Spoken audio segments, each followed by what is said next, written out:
ঠিক আছে কিউট ভাই, কাঁদছো কেন? আমি গাইছি, কিন্তু কথা দাও গান শেষ হলে চোখ বন্ধ করবে। টুইঙ্কেল খুশিতে গদগদ হয়ে মাথা নাড়ল। মুহূর্ত কিছু অতিক্রম হতেই তিশা টুইঙ্কেলের তুলতুলে শরীরে হাত বুলাতে বুলাতে হঠাৎ গুনগুন করে গাইতে শুরু করলো এক শান্ত লরি। তার কণ্ঠের সেই সিগ্ধ সুর যেন আর্যর ক্লান্তি মাখানো ছায়াগুলোকে আলতো করে মালিশ করে দিতে লাগলো। আর্য আর চোখে তিশার দিকে তাকালো। জানলার পর্দা ভেদ করে আসা চাঁদের ছেলানো আলো তিশার মুখে পড়ে আছে, জান্নাতি হুরের ন্যায় সৌন্দর্যময়ী করে তুলেছে। মিনিট দশের মধ্যে টুইঙ্কেল গভীর ঘুমে আচ্ছন্ন হয়ে পড়ল। তার শান্ত শ্বাস প্রশ্বাসের শব্দে ঘরটা নিস্তব্ধ হয়ে গেল। কিন্তু আর্য আর তিশার চোখের পাতা এক হওয়া তো দূরের কথা, তাদের হৃৎপিণ্ড ধুকপুকানি যেন নীরবতার মাঝেও প্রতিধ্বনি তুলছে। আর্য সপ্তপর্ণে ওঠার চেষ্টা করতেই তিশা ফিসফিস করে বলল, এখন উঠবেন না প্লিজ। ও হাত ধরে আছে, নড়াচড়া করলে আমরা জেগে যাবে। তিশার কথায় আর্য মেয়ের আদুরে মুখের দিকে তাকিয়ে স্থির হয়ে বসে রইল। তার হাতটা এখনো টুইঙ্কেলের পেটের উপর, আর তার বলিষ্ঠ আঙুলগুলোর ঠিক পাশের তিশার নরম তুলতুলে আঙুলগুলো যেন সামান্য সঞ্চলেই জেগে যাবে ছোট্ট টুইঙ্কেল। নিস্তব্ধ রজনীর সেই মেঘমেদুর অন্ধকার কেটে গিয়ে প্রভাতের এক চিলতে সিদ্ধ সূর্যরশ্মি শুকনীরের বাতায়ন দিয়ে উঁকি মারছে। কাল রাতের একটানা ভারী বর্ষণে বাইরে প্রকৃতি এক অদ্ভুত প্রশান্তিতে ধৌত হয়েছে। রাতেই সেই আড়ষ্টতা আর অস্বস্তি কুয়াশার ভোরের কচি রৌদ্রে ধীরে ধীরে মিলিয়ে দিচ্ছে। তিশা যখন ঘুম থেকে উঠছিল, টুইঙ্কেল তখন আর্যর একখানা বলিষ্ঠ হাত আঁকড়িয়ে গভীর নিদ্রায় মগ্ন ছিল, আর আর্য নিমিলিত নেত্রপল্লে সদ্য পতিত ভোরের আলো পরে এক অপার্থিব গাম্ভীর্য তৈরি করেছিল। তিশা অতি সপ্তপর্ণে ধীরে ধীরে নেমেছিল বিছানা ছেড়ে। বর্তমান রৌদ্রাক্লিত শোকনীর মুখর কিছু পরিবেশ মুখের উপস্থিতি তাদের কলতানে। হামিদা বেগমরা এসেছেন, তবে সাবরিনা মৃত্তিকার সঙ্গে আজ উপস্থিত এক অচেনা মুখ, আদ্রিয়ান ইহসান, হামিদা বেগমের জ্যেষ্ঠ পুত্র এবং আর্যর ছোট ভাই। পেশায় তিনি একজন প্রথিতযশা সার্জন। আর্য আর তিশার বিয়ের সময় এক অতি জরুরি হার্ট সার্জারির কেস হাতে থাকায় তিনি দেশের বাইরে গিয়েছিল। শত ইচ্ছা থাকলেও সেই শুভক্ষণে উপস্থিত হতে পারেনি। আজ তার আগমনে ঘরের আবহাওয়াটা যেন এক সিগ্ধ আভিজাত্যে ভরে উঠেছে। আদ্রিয়ানের চশমার কাচের আড়ালে থাকা চোখ দুটো বুদ্ধিমত্তা দীপ্তি আর ঠোঁটের কোণে লেগে থাকা এক চিলতে আমায়িক হাসি আর ব্যক্তিত্বকে অনন্য করে তুলেছে। তবে আদ্রিয়ান একদম ঠিক আর্যর বিপরীত। সে ড্রয়িং রুমের সোফায় আয়েশ করে বসে চা পান করছিল। তিশাকে দেখে সে একগাল হেসে উঠে দাঁড়ালো। আদ্রিয়ান মডার্ন স্টাইলের হাত বাড়িয়ে দিয়ে বলল, wow, so you are the most talks of person in house. Hi ভাবি, আমি আদ্রিয়ান, আপনার দুর্ভাগ্যের অংশীদার আর কি, আই মিন এই গম্ভীর বড় ভাইয়ের ছোট ভাই। হামিদা বেগম আদ্রিয়ানের পিঠে এক মৃদু চড় মেরে বললেন, আহ আদ্র, একদম ইয়ার্কি নয়। মেয়েটি এমনিতেই নতুন সব কিছুর সাথে মানিয়ে নেওয়ার চেষ্টা করছে, ওকে আর অস্বস্তিতে ফেলিস না। সাবরিনার মৃত্তিকার তেষার হাত ধরে নিজেদের মাঝখানে বসিয়ে নিল। সাবরিনা ঈর্ষু কণ্ঠে বলল, জানো ভাবি, আদ্র ভাইয়া কিন্তু পুরাই আর্য ভাইয়ের বিপরীত। কিছুক্ষণ থাকুক, ফিল করতে পারবা। মৃত্তিকা হেসে যোগ করলো, একদম আর্য ভাইয়ার সেই হিমালয় সদৃশ গম্ভীর্য যদি কেউ ভাঙতে পারে তবে সেটাই ডক্টর আদ্রিয়ান। ঠিক সেই মুহূর্তে আর্য ড্রয়িং রুমে প্রবেশ করলো, তবে পরনে নেভি ব্লু টি শার্ট আর ট্রাউজার। আদ্রিয়ানকে দেখেই আর্যর ভুরু জোড়া কিঞ্চিত কুঁচকে গেল, তবে চোখের কোণে এক চিলতে ছেনের আওয়াজ পাওয়া গেল। আদ্রিয়ান আর্যর দিকে তাকিয়ে বাঁকা হেসে বলল, কংগ্রাচুলেশন বড় ভাই, বিয়ের শুভেচ্ছা আপনাকে। আর্য কপালে বিরক্তি রেখা ফুটে উঠল। সে তিশার দিকে একবার আর্যকে তাকিয়ে আদ্রিয়ানকে ধমক দিয়ে বলল, ডক্টর, তুমি না কি খুব বিজি ছিলে? আদ্রিয়ান হো হো করে হেসে উঠল। সে তিশার দিকে তাকিয়ে ফিসফিস করে বলল, দেখলেন তো ভাবি, এই ডাইনোসরের সাথে সাবরাইট করা কিন্তু ট্রাপ। তবে don't worry, I am always on your team. Tisha মৃদু হাসল, তবে তার মনে পড়ে গেল কাল রাতে সে তপ্ত অনুভূতির কথা। বাইরের রোদ ঝলমলে সকালটা যেন আজ এক নতুন সমীকরণের ইঙ্গিত দিচ্ছে। ঠিক সেই মুহূর্তে সিঁড়ি দিয়ে দুমদুম শব্দ করে নিচে নেমে এলো টুইঙ্কেল। ঘুম থেকে উঠে তার আলুথালু চুল আর ফোলা ফোলা গাল দেখে মনে হচ্ছে এক দলা সাদা তুলো এগিয়ে আসছে। ড্রয়িং রুমে অচেনা কিন্তু চেনা চেনা চেহারায় আদ্রিয়ানকে দেখেই সে থমকে দাঁড়ালো। আদ্রিয়ান দুহাত বাড়িয়ে দিয়ে নাট্য ভঙ্গিতে বলল, ওলে বাবা, এটা কে? এ তো দেখছি নীল সাগরের এক ছোট্ট জলপরি। কই দেখি আমার ফেভারিটটা কার কাছে আসবে। টুইঙ্কেল প্রথমে একটু লজ্জা পেলেও আদ্রিয়ান অমায়িক হাসি দেখে আর নিজেকে ধরে রাখতে পারল না। সে দৌড়ে গিয়ে আদ্রিয়ানের কোলে ঝাঁপিয়ে পড়ল। আদ্রিয়ান তাকে শূন্য তুলে ঘুরিয়ে তার তুলতুলে চোয়ালে এক লম্বা চুমু খেলো। টুইঙ্কেল খিলখিল করে হেসে উঠে বলল, পাপা দেখো, চাচু এসেছে। তুমি কেন আসোনি যখন বানি এসেছিল? আদ্রিয়ান ওকে সোফায় বসিয়ে নিজের চশমাটা টুইঙ্কেলের নাকে পরিয়ে দিয়ে বলল, আরে মাম্মাম, আমি তো গিয়েছিলাম পরীদের দেশ থেকে তোমার জন্য জাদুর চকলেট আনতে। এই দেখো, বলে পকেট থেকে একটা বড় ডেইরি মিল্ক বের করলো সে। টুইঙ্কেল চোখ দুটো চকচক করে উঠল। সে চকলেট দিয়ে হাত বাড়িয়ে আবার আর্যর দিকে তাকালো। আদ্রিয়ান ফিসফিস করে বলল, ভয় নেই, আজ বাবার পারমিশন লাগবে না। আজ এখানে শুধুই চাচ্ছু আর তার ফেরির রাজত্ব। টুইঙ্কেল চকলেটে কামড় দিয়ে তিশার দিকে তাকিয়ে আদ্রিয়ানকে বলল, চাচু জানো, বানি না খুব সুন্দর গান গায়। কাল রাতে পাপা আর বানি দুজন মিলে আমায় ঘুম পাড়িয়েছে। তুমি তো ঘুমাওনি, তুমি কেন গান শোনোনি? টুইঙ্কেলের সরল স্বীকারোক্তিতে ড্রয়িং রুমে এক মুহূর্তে যেন পিনপিনত নীরবতা নেমে এলো। আজও অস্বস্তিতে পড়ে চায়ের কাপে মনোযোগ দিল। আর তিশার ফর্সা গাল দুটো মুহূর্তেই রক্তবর্ণ ধারণ করলো। আদ্রিয়ান তিশার দিকে এক ঝলক তাকিয়ে আয়োজকে একটা টিপটিনি কেটে বলল, তাই নাকি? বাহ, বড় ভাই তো দেখছি বেশ রোমান্টিক হয়ে উঠেছেন। নেভি অফিসাররা কি এখন গান শুনে ঘুমায় নাকি? টুইঙ্কেল আদ্রিয়ানের কলার টেনে ধরে গম্ভীর মুখে বলল, তুমি পাপাকে বকা দিচ্ছ কেন চাচু? পাপা কিন্তু কাল অনেক ভালো ছিল। ও আমাকে আর বাণীকে একদম জড়িয়ে ধরে বসেছিল। আর যে এবার আর সইতে না পেরে উঠে দাঁড়িয়ে বলো, আদ্র, ওকে বেশি মাথা তুলিস না। মাম্মাম চলো, ফ্রেশ হবে চলো।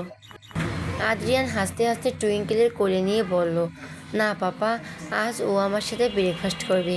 আর ভাবি, আপনার গানের গলা কিন্তু একদিন আমাকে শোনাতেই হবে, নয়তো আমি টুইঙ্কেলের টিম থেকে আপনার টিমে ট্রান্সফার হতে পারছি না। মধ্যগগনের সূর্যটা আজ যেন অগ্নিবর্ষণ করছে। তপ্ত রৌদ্রকিরণে আবৃত বধূরা এক অসহনীয় উত্তাপে হাঁসফাঁস করছে।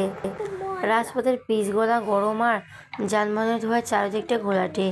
ঠিক এমনই এক বৈরী আবহাওয়ায় রাজপথ চিরে ছুটছে এক রিক্সা। রিক্সায় বসে অবিরাম হাত পা নেড়ে নিজেকে বাতাস করার ব্যর্থ চেষ্টা চালিয়ে যাচ্ছে মেহসানা। কপালে জমেছে বিন্দু বিন্দু ঘাম, আর বিরক্তি রেখাগুলো ভুরু পলবে স্পষ্ট। কালকে দিনটায় তিনি ছিল তাদের গুরুবিলাসের সবচেয়ে গুরুত্বপূর্ণ অধ্যায়। অথচ কাল সারাটা দিন তিশা যেন কর্পূরের মতো উবে গিয়েছিল। না ছিল তার কোনো হদিশ, না বাস্তবে, না নেটওয়ার্কে। মেহসানা রিকশায় বসে অস্থিরভাবে ঘড়ির দিকে তাকাচ্ছিল। সকাল থেকে সে অধীর আগ্রহে প্রতীক্ষা করছিল। ভেবেছিল আজ অত্যন্ত কলেজে আসবেন মেহেরানি। তবে তা আজ যে তিশার অনুপস্থিত মেহসানার বন্ধুসুলভ দুশ্চিন্তাকে এক নিমেষে উস্কে দিল। উৎকণ্ঠা নিতান্তই ছিগ্নক নয়, পাল্লায় বেশ ভারী। তাই কাঠ রোড ফাটার মাঝেও সে রওনা হয়েছে। একদমই যে অচেনাপুরী তেমনটা নয়। গত 2 মাসে ছোট টুইঙ্কেলের সাথে তার এক অদ্ভুত মায়ের সাক্ষাৎ গড়ে উঠেছে। সেই সুবাদে এই বিষাদের আনন্দ অন্দরে তার গমনাগমন কসাদি ঘটলেও আজকের এই মেঘমেরুর পরিস্থিতিতে মাঝে তার আগমনটা যেন একটু বেশি প্রাসঙ্গিক।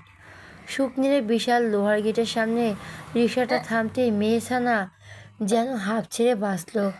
ভাড়া মার মিটিয়ে নামার সময় সূর্যের প্রখরতা ওর মেজাজটাকে আরও চড়িয়ে দিল। ওড়না দিয়ে কপাল কুঁচকে বিড়বিড় করে বলল, তিশার বাচ্চা, তুই শুধু একবার সামনে আয়। তোর এই নোটের খাতা দিয়ে আমি তোকে না পিটিয়েছি, তবে আমার নামও মেহসানা না। গেটের কাছে গিয়ে মেহসিনা কলিং বেলে হাত রাখলো। সাধারণত হানিফ চাচা কলিং বেল বাজতেই অতি কয়েকবার বেল দেওয়ার পরও কারো সাড়া নেই। বিরক্তি নিয়ে মেহসিনা ভাবলো, আজকে শুকনিলের সবাই কূর্ণকর্মের মতো ঘুমাচ্ছে। ও যখন শেষবারের মতো জোরে বেলটা চাপলো, ঠিক তখনই ক্যাস ক্যাস শব্দে গেটের পাল্লাটা খুলে গেল। মেহসিনা গেট খোলার শব্দ শুনেই লোকটা দেখে ভালো করে না তাকিয়ে গট গট করে ভেতরে ঢুকতে শুরু করলো। তার হাতে নোটটা, হাতে আর কপালে বিন্দু বিন্দু ঘাম। ভেতরে ঢুকতে ঢুকতে সে অপমানে আপন মনে ভরে উঠল, হানিফ চাচি, এ তো দেরি কেন? রোদে পুরো তো কয়লা হয়ে গেলাম। পানির জগটা রেডি রাখলেন তো? দুই কদম এগোতেই পেছন থেকে এক গম্ভীর অথচ বেশ ধারালো পুরুষিলা কণ্ঠস্বর ভেসে এলো, এই যে মিস, নিজেকে কি খুব বড় কোনো লাশ সাহেব মনে হয় আপনার? অনুমতি না নিয়ে এভাবে কার অন্দরমহলে ঢুকে পড়াটা কি আপনার ডিকশনারিতে স্মার্টনেস? মেহসানা থমকে দাঁড়ালো। কণ্ঠটা হানিফ চাচার নয়। ও চট করে পেছনে ফিরল, দেখলো সুদর্শন যুবক দাঁড়িয়ে আছে। পরনে খুব বেশি ফর্মাল ড্রেস নেই ঠিকই, কিন্তু আভিজাত্য ঠিকই বেড়াচ্ছে। তবে রোদের তাপে মেহসানার মাথা তখন এতটাই গরম যে সে যুবকের চেহারা বা পোশাকের আভিজাত্য লক্ষ্য করার চেয়ে তার দারোয়ান সুলভ আচরণই বেশি মনোযোগ দিল। সে ভাবলো, তাই এক নতুন ছোকরাকে রাখা হয়েছে। মেহসানা ভুরু কুঁচকে একটা অবজ্ঞার হাসি দিয়ে বলল, ও আচ্ছা, নতুন লোক বুঝি? তা হানিফ চাচা সালাম শেখায়নি?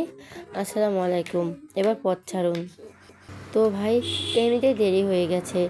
আদিরা নিহসানের চোখ দুটো চশমা আড়ালে বিস্ময়ে বড় বড় হয়ে গেল। সে জীবনে অনেক কিছু হয়েছে, কিন্তু কেউ তাকে দারোয়ান ভেবে সালাম ঠুকবে এটা তার দুঃস্বপ্নও ছিল না।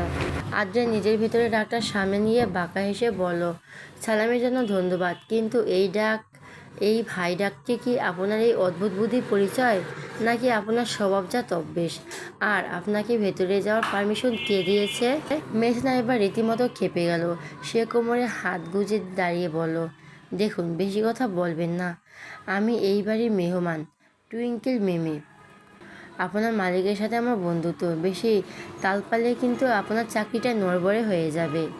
বলে দিলাম বলে দিলাম আমাকে চেনেন আপনি? আদ্রিয়ান এবার অট্ট হাসিতে ফেটে পড়ল। হাসি থামিয়ে সে মেহসানার দিকে এক পা এগিয়ে এসে বলল, চাকরি নড়বড়ে, ইন্টারেস্টিং। তা মিস মিমি, আপনি কি জানেন আমি কে? আমাকে কি আপনার বাড়ির কাজের লোক মনে হচ্ছে? ঠিক তখনই ভেতর থেকে ছোট্ট এক মিষ্টি কণ্ঠের এক চিলতে আনন্দধ্বনি ভেসে এলো, মিমি, ও মিমি, তুমি এসেছো? টুইঙ্কেল দুমদুম করে সিঁড়ি দিয়ে নেমে মেহসানার দিকে দৌড়ে এলো। মেহসানা আদ্রিয়ানের দিক থেকে নজর সরিয়ে হাঁটু কেড়ে বসে টুইঙ্কেলকে জড়িয়ে ধরলো। ব্যাগ থেকে একটা রঙিন লজেন্স বের করে টুইঙ্কেলের হাতে দিয়ে বলল, হ্যাঁ জান পাখি, আমি এসেছি। আচ্ছা কিউট পাই, তোমাদের এই নতুন দারোয়ানটাই তো অসভ্য কেন বলতে পারো? এই দামড়াটাকে কোথা থেকে ধরে এনেছে তোমার বাণী? দামড়া শব্দটা শুনে আদ্রিয়ানের মুখটা মুহূর্তে লাল হয়ে গেল। সে এর আগে রীতিমতো তোতলাতে শুরু করলো, এক্সকিউজ মি, আপনি আমাকে কি বললেন? দামড়া? What the? টুইঙ্কেল লজেন্সটা মুখে পুরে অবাক হয়ে মেহসিনার দিকে তাকালো। তারপর আদ্রিয়ানের দিকে আঙ্গুল তুলে খিলখিল করে হেসে উঠল, ও মিমি, ও তো দারোয়ান না, ও তো আমার আদ্রিয়ান চাচু।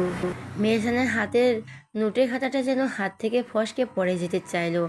সে স্থবির হয়ে গেল। একবার টুইঙ্কেলের দিকে তাকাচ্ছে, আর একবার ওই ধামড়া নাম দেওয়া লোকটার দিকে। আদ্রিয়ান এবার হাত দুটো বুকের উপর ভাঁজ করে দাঁড়িয়ে বিজয় হাসি হাসলো। শুনলেন তো মিস মিমি, আমি এই বাড়ির দারোয়ান আদ্রিয়ান ইহসান, পেশায় একজন সার্জন। তা আপনার দামড়া থিওরিটি কি আমার প্রফেশনের সাথে ম্যাচ করে, নাকি আবার আমার ইন্টারভিউ নেবেন যে আপনি কার অনুমতি এখানে ঢুকেছেন? মেহসানা তখন ইচ্ছে করে মাটির নিচে ঢুকে যেতে। সে আমতা আমতা করে বলল, আমি আসলে ভেবেছিলাম হানিফ চাচা, মানে আপনি গেট খুললেই তো, তাই। আদ্রিয়ান এক কদম আরও এগিয়ে এসে ফিসফিস করে বলল, হানিফ চাচা অসুস্থ, তাই ডাক্তার হিসেবে আমি গেটের দায়িত্ব নিয়েছিলাম, কিন্তু জানতাম না গেট খুললেই একটা তপ্ত মরিচের সাথে দেখা হবে। বাই দ্য ওয়ে, লজেন্সটা কি শুধু টুইঙ্কেলের জন্য? এই দামড়া চাচার জন্য কিছু নেই? মেহসানা রাগের লজ্জায় রক্তিম বর্ণ ধারণ করলো। সে দ্রুত উঠে দাঁড়িয়ে বলল, আপনার জন্য ঝালমরিচ আছে, খাবেন? টুইঙ্কেল তো বাণী কোথায়? আমি ওর কাছে যাব। আদ্রিয়ান যাওয়ার পথ আগলে দাঁড়িয়ে ভুরু নাচিয়ে বলল, ও আগে তো ক্ষমা চাইতে হবে। একজন সিনিয়র সার্জনকে আপনি দামড়া বললেন, দারোয়ান বালা নেন, এত সহজে নিস্তার নেই মিস মিমি। Say sorry. মেঘনা নোটদের খাতা বুকের সাথে চেপে ধরে দাঁত কিরমির করে বলল, সরি, স্বপ্ন দেখে যান। আপনার মতো ফাজিল ডাক্তার আমি জীবনে দেখিনি। টুইঙ্কেল মাঝখানে দাঁড়িয়ে দুজনের এই ঝগড়া উপভোগ করছিল আর লজেন্স খাচ্ছিল। সে হাসতে হাসতে বলল, চাচু, মিমি কিন্তু খুব ভালো, মিমি কিন্তু খুব ভালো, তোমরা ফাইট করো না। আদ্রিয়ান হাসল। মেহসানার পাশ কাটিয়ে যাওয়ার সময় নিচু স্বরে বলল, ফাইট তো কেবল শুরু মিস মিমি, শুকনিরে আপনাকে স্বাগতম। মেহসানা গটগট করে ভেতরে চলে গেল ঠিকই, কিন্তু তার হৃৎপিণ্ড কেন যেন অসময়ে লাফাচ্ছে। রোদের তাপের চেয়েও আদ্রিয়ানের ওই বাঁকা হাসিটা যেন তাকে বেশি অস্থির করে তুলল। মেহসানা যখন গটগট করে ড্রয়িং রুমে প্রবেশ করলো, তখন তার গালের রক্তিম আবার লজ্জায় না কি আদ্রিয়ানের সাথে হওয়া রণক্ষেত্রের উত্তাপে তা বোঝা যায়। তবে অন্দরে পা রাখতে তার সেই চঞ্চলতা এক লহমায় স্তিমিত হয়ে এলো। শুকনীরের আজকের পরিবেশটা যেন অন্য কোথাও বসন্তের প্রভাতী আবেশে আচ্ছন্ন। সে দেখল কিচেনে হামিদা বেগম বসে আছেন বললে ভুল হবে। তিশার রান্না তদারকি করছেন, মাঝে মাঝে নিজেরই রান্না করছে, আর তাকে ঘিরে সাবরিনা আর মৃত্তিকা গুঞ্জন। মেহসানা এই মানুষগুলোকে চেনে, তাদের সাথে তার পূর্ব পরিচিত নেহাত কম নয়, কিন্তু আজ যেন সব কিছুতে এক নতুন রঙের প্রলেপ পড়েছে। তিশা আমিনা বেগমের সহায়তায় রান্না করছিল, নিয়েছে নাকি দেখা মাত্রই দৌড়ে আসলো সে। মেহসানা নোটের খাতাটা শক্ত করে চেপে ধরে তিশার কাছে এগিয়ে দিয়ে হামিদা বেগমের উদ্দেশ্যে সালাম দিলেন। হামিদা বেগম স্বচ্ছনে হাসলেন। মমতা ভরা কণ্ঠস্বরে তিনি বললেন, এসো মা মেহসানা, এসো মা মেহসানা, রোদিপুরে তো একসার হয়ে গেছো, তিশার সাথে কথা বলতে এসেছো বুঝি? মেহসানা সামান্য হেসে বলল, জি আন্টি, কালকে আমাদের একটা স্পেশাল ক্লাস ছিল। এই মহারানী তো কাল উধাও, ফোনেও নেই, নেটওয়ার্কেও নেই, তাই নোটগুলো বুঝিয়ে দিতে এলাম। ভাবলাম দিয়ে এক দৌড়ে পালাবো, রোদের যেতে। সাবরিনা পাশ থেকে ফিক করে হেসে দিল। সে মেহসানার দিকে এগিয়ে এসে ভুরু নাচিয়ে বলল, আরে মেহু, পালাবে বললে পালানো যায়? এই বাড়ির ড্রেস তো সহজ নয়, একটি সঙ্গে টাপ। আর আজ তো স্পেশাল মেনু হচ্ছে, ভাবি আর আম্মু মিলে জাস্ট ফাটিয়ে দিচ্ছে। তুমি না খেয়ে গেলে আমাদের সেলিব্রেট তো জমবেই না। তখন সালাদ সাজাতে ব্যস্ত ছিল। সে হাতে ছুরিটা নামিয়ে রেখে বলল, রাইট। আর মেহেপু, আজকের ভাবটা খেয়াল করেছো? পুরো হাউস আজ লাভলি। তুমি বরং ভাবির রুমে গিয়ে একটু এসিতে বসো, এই গরমে তোমার ফেস তো পুরো টমেটোর মতো রেড হয়ে আছে। মেহসানা মনে মনে ভাবলো, টমেটো হয়ে নে রে ভাই, একটু আগে ক্যান্সারের সার্জনের সাথে যুদ্ধ করে এসেছি। তবে মুখ শুধু বলল, আরে না মৃত্তিকা, টমেটো না, জাস্ট সার্ভান্ট। বাট তিশা, তুই কি কাল কলেজ করবি? তিশা মাথা নাড়িয়ে বলল, কালকেও তো একটা প্রেজেন্টেশন আছে। আচ্ছা সেসব বাদ দে, তুই বরং একটু ড্রয়িং রুমে বস, আমি এই ডেজার্টটা শেষ করে আসছি। হামিদা বেগম ছেনুমাখা কণ্ঠে যোগ করলেন, না তিশা, তুমি বরং ওকে নিয়ে উপরে যাও, আদ্র বোধহয় নিচে আসছে। মেহসানা মা, তুমি তিশার সাথে গিয়ে ফ্রেশ হয়ে নাও। মেহসানা আদ্রিনার নাম শুনে একটু চমকে উঠল। সে দ্রুত তিশার হাত চেপে ধরে বলল, চল চল উপরেই যাই, এখানে বড্ড বেশি মানুষের আনাগোনা। তিশা মেহসানার এই আকস্মিক তাড়াহুড়া দেখে অবাক হলেও কিছু বলল না। সিঁড়ি দিয়ে উপরে ওঠার সময় মেহসানা একবার পেছনে আর চোখে তাকালো। সূর্যিমামা তখন বিদায়ের প্রস্তুতি মগ্ন। দিগন্ত জোড়া লালচে মেঘের ভেলাগুলো অলস ভঙ্গিতে ভেঙে বেড়াচ্ছে, যেন শান্ত দিন শেষে তারা কোনো এক অজানা ঠিকানার সন্ধানে ব্যস্ত। উত্তপ্ত সূর্যের তপ্ত দহন স্মিত হয়ে কলক প্রভাব রূপ নিয়েছে। এক সিগ্ধ তামাটে আওয়াজ ছড়িয়ে পড়েছে শুকনিরের আঙিনায়। বাগানের দেবদারু আর হাসনাহেনার পাতায় সেই আলো লেগে ঝিলমিল করছে। বাড়ির অতিথিরা একে একে বিদায় নিয়েছে। কোলাহলমুক্ত শান্ত নিস্তব্ধতা আবার ফিরে এসেছে শুকনিরে। আজ ঠিক এই গধূলি বেলায় বাগানের ঘাসের উপর তিশা আর টুইঙ্কেল মিলে অন্য জগৎ সৃষ্টি করেছে। তিশা ঘাসের ওপর বসেছে একমনে ফু দিয়ে এয়ার বাবলস তৈরি করছে, আর টুইঙ্কেল সেই রঙিন বুদবুদগুলো ধরার জন্য প্রজাপতির মতো এদিক ওদিক ছুটছে। আকাশের সেই আবির মাখা রং তিশার শুভ্র মুখে এসে পড়েছে, যা তাকে এই মর্তে মানবী অপেক্ষা কোনো রূপকথার রাজকন্যার ন্যায় মোহনীয় করে তুলেছে। টুইঙ্কেলের খিলখিল হাসি আর বাতাসে ঝিরিঝিরি শব্দ মিলেমিশে এক অদ্ভুত একতান সৃষ্টি করেছে। তিশা যখন উপরের দিকে পৌ দিচ্ছে তখন তার অবিন্যস্ত কগাছি কেশগুচ্ছ কপালে এসে দুষ্টনীতি লিপ্ত হচ্ছে। হঠাৎ টুইঙ্কেল দৌড়ে এসে তিশার কোল ঘেঁষে বসে পড়ল। ও মানি!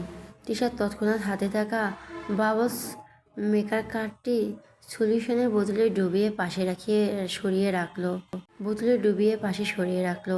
পাশে রেখে বলল, সুইট হার্ট, কি হয়েছে? টুইঙ্কেল তার ডগর ডগর চোখ জোড়া নাচিয়ে বলল, বানি, চলো আমরা ট্যাগ গেম খেলি। তুমি পুলিশ হবে আর আমি চোর। তুমি কিন্তু আমাকে কিছুতেই ধরতে পারবে না, ওকে?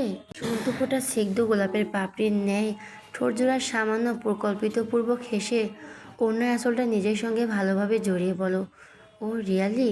তুমি চোর? তাহলে পুলিশ কিন্তু রেডি। এই ধরলাম কিন্তু। বলেই তিশা চপল চরণে টুইঙ্কেলের পদার্পণ করিল। ক্ষুদ্র চরণে টুইঙ্কেলের সবুজবৃত্ত উদ্যানে প্রাপ্ত হতেই পন্তরে বক্ষরেখার ধাবমান, আর তিশা কৃত্রিম পরাজয় ছলনায় তাকে ধরার চেষ্টায় মগ্ন। হাস্যরসের সেই কলতান যখন চরমে, তখন তিশা প্রায় টুইঙ্কেলের নাগাল পেয়েছে। ঠিক তখনই এক নিবিড় গুরুরাশের অন্তরালে আত্মগোপনে নিবৃত্তে টুইঙ্কেল আকস্মিক মোড় নিল, আর তাকে ধরার অন্তিম ক্ষণে তিশা নিজের অলক্ষ্যে শিথিল হওয়ার ওড়না কুঞ্চনের চরমের ভারসাম্য হারালো। একটি অস্পষ্ট আর্তনাদ আকাশে বাতাসে বিনন্ন করিয়া যখন সে সঙ্গপাত পতন্নুক্ষম, ঠিক তখনই একজোড়া বাহু তাকে শূন্যের মাঝে ধরে ফেলল। তিশা আছড়ে পড়ল এক সুবিস্তর বক্ষপাঞ্জরের ওপর। নাসিকাগ্রে এসে বিঁধল সেই অতি কাঠস্থ সৌরভের মোহনীয় ঘেরান। নেত্রপল্লব নিমীলিত তিশার ভয়াক্ত হৃদয় কম্পিত হচ্ছে। বক্ষস্তম্ভনের বোধ হয় কণ্ঠনালীর দ্বারে এসে কারাঘাত ধরেছে। ধীরলয়ে দৃষ্টি মেলে সে দেখল সে বর্তমানে আর্যর বক্ষলগ্না, আর আর্য সেই অতলস্তপী শিথর আঁকিযুগল তার উপর স্থির হয়েছে। আর্যর ললাটে বিরক্তির রেখাগুলো তখন কৃষ্ণপক্ষের মেঘের ন্যায় ঘনীভূত। সে অতি সপ্তপর্ণে তিশাকে আলতো করে সোজা করে দাঁড় করিয়ে দিয়ে বেশ গম্ভীর কণ্ঠে বলল, এই মেয়ে, আপনার কি কোনো শেষ নেই? সারাক্ষণ এমন ছোট বাচ্চাদের মতো প্যানিস্ট হয়ে লাফালাফি করেন কেন? একবার যদি কোনো বড় চোট পেতেন, নিজের প্রতি এত কেয়ারলেস কেন?